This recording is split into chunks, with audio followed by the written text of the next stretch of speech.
cellphone repair technician na nagpakalat ng maselang video na magkasintang estudyante sa Agusan del Norte, arestado ng PNP Anti-Cybercrime Group. Si Vic Sumintak sa detalye.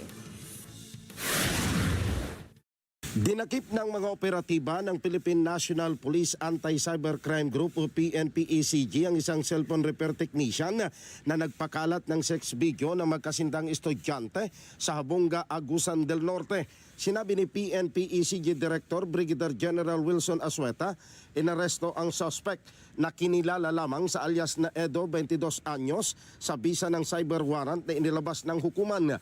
Ayon kay General Asueta, nagreklamo ang mga biktimang magkasintahan na kinilala lamang sa mga alias na Apple, 17 anyos at Mark, 15 anyos, na pawang grade 11 students.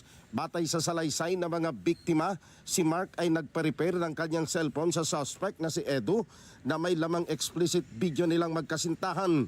Matapos ma-repair ang cellphone ay biglang nagtaka ang magkasintahang biktima na kumakalat na sa social media ang kanilang sex video.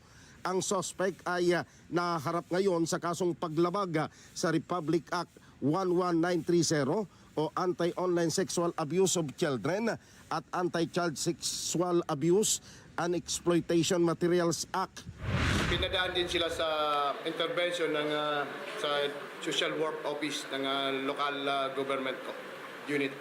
So then subject sila sa konting mga parental monitoring ng kanilang mga magulang para to remind them as to yung mga ganyan na bagay.